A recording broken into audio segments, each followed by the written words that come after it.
Alain Fischer, le monsieur vaccin du gouvernement, indique que le pass vaccinal pourrait disparaître plus tôt que prévu, fin mars, début avril. Oui, il y a des raisons d'espérer qu'à cet horizon de temps, la situation se sera suffisamment améliorée pour que nous soyons en mesure de lever ces ultimes mesures. Allez, on va dans votre bureau. Vous montrez le chemin. Allez-y. Je ne vous fais pas une mauvaise manière, je ne vous fais pas une Darmanin. Je passe juste devant vous. Gérald Darmanin, on va en reparler. On ne dit pas ça ne va pas faire mal, comme une espèce de gynécologue disant détendez-vous, quoi. J'ai trouvé ça d'une grande violence, d'une grande agressivité, peut-être même quelque chose qui ressemble à de la misogynie. Éric Woerth, le président de la Commission des finances à l'Assemblée nationale, ancien ministre de Nicolas Sarkozy, rejoint donc le camp d'Emmanuel Macron. Sa charge est violente contre sa famille politique. Il a une punchline. Il est plus intéressé, dit-il, lui, par la France de ses enfants qu'à celle de son enfance. Réaction quasi immédiate du patron des Républicains. Christian Jacob fait part de beaucoup de déceptions et de regrets et évoque un parlementaire en fin de carrière. Je ne sais pas s'il faut applaudir, moi je m'en fiche de ce point de vue-là. Enfin voilà, il a le droit de se tromper de cheval, c'est son problème. Je sais qu'il est fan d'hippodrome. Une fois de plus, la maire de Paris a décidé de transformer ce conseil en tribune électorale pour relancer une campagne qui ne décolle pas. Je vous rappelle, pour votre information, 1,5% ce matin. Dans un sondage Elab paru ce matin pour l'Express et BFM TV, il y a là le symptôme d'un rejet, le spectre d'une humiliation, voire le risque de l'effacement du Parti socialiste. Vous, madame, je ne sais pas si vous auriez résisté au bashing de ces derniers jours.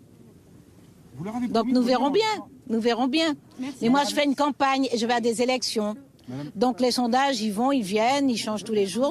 Pour vous, ce sont les sondages qui décident de l'élection. La course des petits chevaux à laquelle vous dites vous-même ne pas vouloir participer, finalement, c'est elle qui devrait faire le résultat, qui devrait même remplacer le vote. Non. D'ailleurs, quand le porte-parole du PS se félicite sur Twitter des 600 parrainages enregistrés par Hidalgo, l'ex-cadre du PS, Julien Drey, lui répond ça.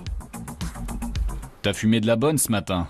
Bonne journée. Vous savez, la noblesse de la politique, c'est pas les petits ralliements individuels, ce qu'on a vu encore aujourd'hui avec Éric Woerth qui a passé son quinquennat à voter contre les lois de Macron et qui se range derrière. C'est une action citoyenne qu'ils espèrent devenir massive. Sur le parking de ce centre commercial, ils sont une centaine à s'être donné rendez-vous. Des gilets jaunes, des manifestants anti-pass. Une cinquantaine de véhicules quittent Nice. Mais combien seront-ils à Paris samedi ? Des groupes Facebook ont été créés pour appeler à la mobilisation. Celui-ci compte plus de 300 000 inscrits. J'ai vu certains qui ont l'intention d'utiliser ces convois pour en quelque sorte revenir avec des revendications qui n'ont pas été satisfaites des Gilets jaunes et évidemment que nous les soutenons toujours.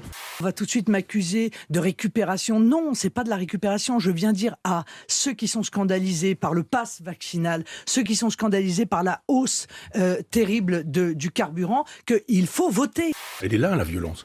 Elle n'attend pas grand-chose pour rebouger. Il y a eu quand même les Gilets jaunes, et les Gilets jaunes, c'est pas fini. Les Gilets jaunes, ça a été détruit par les prétendus antifascistes, c'était détruit aussi par le pouvoir, on sait comment, les macroniens, etc. Si à la fin, le convoi, il arrive pour faire le siège de Total à la Défense, je vous assure que j'y serai très favorable. Pour un plein de 50 €, ils auront une remise de 50 litres, ils auront une remise de 5 €. Donc 10 centimes par litre. La remise de 10 centimes par litre, elle claque bien. Sauf qu'en réalité, Total Énergie, il va se contenter au final de s'aligner sur ses principaux concurrents.